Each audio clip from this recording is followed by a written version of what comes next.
All right, hello friends. Today we're going to talk a little bit about me and my progress on my bike. So I got my motorcycle the second or third week of March. So middle of this spring, early spring, I took the MSF course the first week of March. And my dad had a bike when I was a kid, so I rode on the back of it, was used to being around them, and then eventually he sold it. So for quite a while, I wasn't around bikes. And then I did meet a few friends that had bikes of their own, and so I would ride on the back of them and still felt comfortable around them, no issues being around them or anything. And I decided, you know what, I kind of want to do this for myself. I think it's time. I wanted a skill that I didn't necessarily have to compete in, but it was something that I would have to work at to be good at. Shooting was the big one. It turned from a hobby into something that I really enjoy, and it turned into something that I now compete in. I wanted something else that I could still really love and enjoy, but didn't necessarily have a competitive aspect to it, and that was where motorcycles came in. It was just something that I could focus on, work on, and would also clear my mind if I ever needed just a mental escape from anything. When I took the MSF course, I struggled a lot. A lot of the guys in my class, in fact, all of them had previously ridden before. That made me pretty much the only new one. Yes, I had been on the back of them multiple times, but riding is way different than being on this seat right here, and it was definitely different, and I felt very rushed in the class, which was frustrating for me. I'm very methodical in how I learn. I like to know the how, the why, what exactly am I doing, and learning all that information in 2 days just doesn't provide an environment where I can have that type of teaching happen. So the class was rough. I did pass, but it was definitely a little rough. In the class, my bike did escape from me at one point. I was still on it. I think I was more scared of the sound, and so anytime the bike got loud, I would kind of freak out a little bit and forget that my clutch was there, forget that I knew the mechanisms of what would take the power away from the bike basically. But whenever it would get loud, it would freak me out a little bit, and there was a time when it freaked me out so much that I kind of took off with the bike and went off course. But luckily I came to my senses. It was like, oh Grace, pull the clutch in, press the brakes, you'll be fine. And luckily didn't crash or anything, but that moment I think subconsciously has stuck with me. When I did finally get my bike, my friend took me out to learn a little bit more at my own pace, and that helped a ton. There were a few other instances where the throttle just kind of got to me, but over the course of a month or two, we got comfortable on it, and it got to the point where I could kind of go out on my own and practice around the familiar neighborhoods, get on the public roads, and just kind of slowly get more comfortable and become a better rider. The kicker was that my friend would always ride my bike to the parking lot that we practiced in for me, because my bike is currently at my parents' house. I don't have a garage at my current apartment complex, and I don't really want to leave my bike in an open parking space until I move to my new place, which will be way better for this guy to be stored. It is staying at my parents'. But my parents' driveway, I've been told by anyone who has driven a stick shift car out of it or ridden their bike out of it, it kind of sucks. It is a shockingly steep hill. You don't realize how steep it is until you're on it in some sort of manual motor vehicle.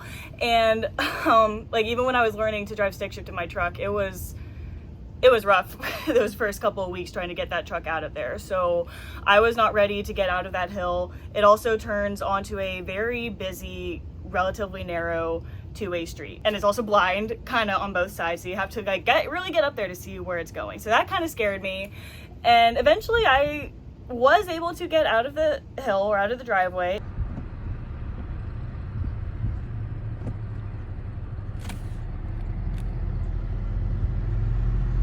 It was very choppy and rough both times, but I was able to do it. And I was riding to my friend's place to get lunch. I was going on rides by myself. Everything was great. Until one day I stalled my bike halfway out of the hill and dropped it, and now we are here. So when that happened, I did try again and was able to get out of the driveway on that same instance. That moment kind of stuck with me. And so the next time I went to go for a ride, I stalled again and dropped it. And I don't know if my brain just suddenly remembered what had happened in that MSF course, or if it was scared from the first time I dropped it on that hilly turn.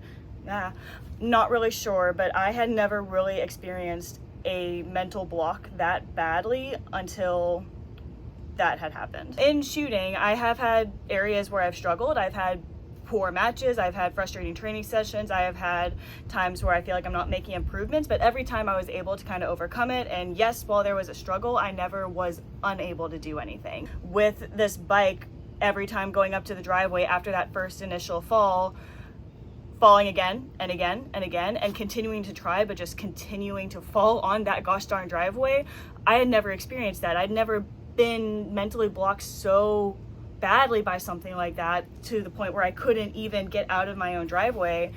I had never experienced that before. And then additionally, I suddenly became afraid of slow speed turns. I would go practice in my parents' driveway and was terrified to suddenly turn the bike at a slow speed from a dead stop. So I had never experienced a mental block that bad. It was really, really frustrating. And I was frustrated because this was something I did enjoy when I was able to get out of the driveway. I love being around them. It is still something I want to be able to do. And to know that I could do it, I have done it before, and suddenly just have blocked myself from being able to do it was really frustrating. I do have a really good mentor. I actually met him at the bikes where I bought this bike, Nashville Motos. They are great people. I highly recommend them. I would not have this bike if it weren't for them. So highly recommend you go see them. One of them offered to help me, and I was like, this is my issue. I understand what I need to do. I just can't get myself to do it. So he came out and helped me.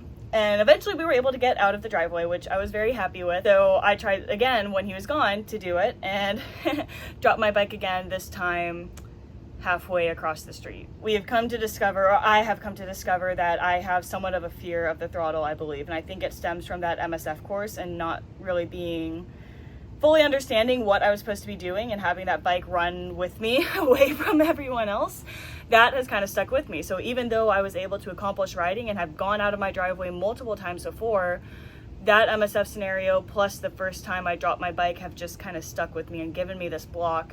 And even with the help he's given me, it's still there. So he's coming out again. I told him, technically I made it out of the driveway. It was just, did not complete the turn. But he will be coming to help me out a little bit more. But until then, I've decided I'm going to work more on my slow speed stuff in my driveway, even if it is a little challenging and scary right now. Pretty much the point of me telling you guys all of this is that it's okay to mess up, and it's okay to be good at something and to be on a really good path and to suddenly not be able to do it. That's what happened with this bike. I was doing great, and then one day I just couldn't do it anymore. And when those times come, it's okay to be frustrated, it's okay to be angry, it's okay to have those emotions, but don't let them hold you back. Feel them, and then decide, you know what, I'm gonna go keep working at this, and I'm gonna go do it. Screw what anyone else says. Don't listen to the negative thoughts.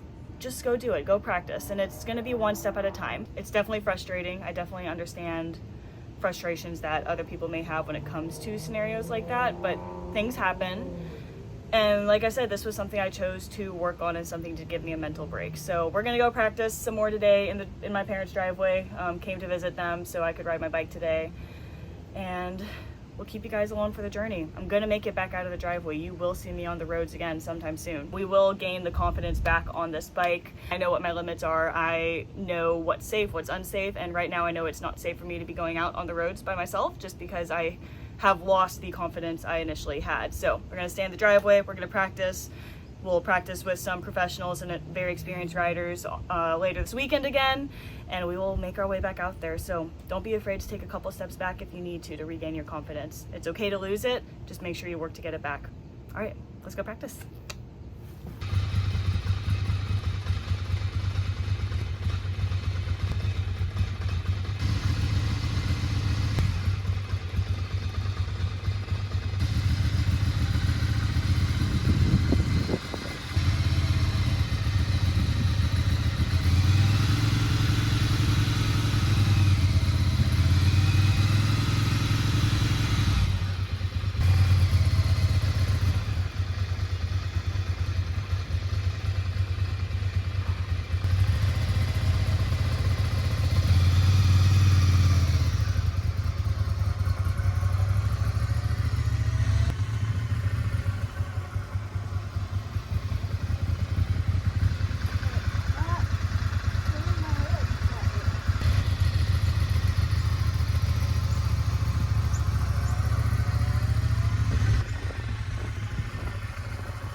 All right, so we got our practice in. Y'all, it's so freaking hot right now. I'm sweating so much, but we got about 15-20 minutes in, worked on some things that I used to be able to do and suddenly can't do anymore, just from my lack of confidence, a little bit of fear, if I'm being 100% honest. So we worked on those today, got a little bit better, a little bit more confident again, regaining that.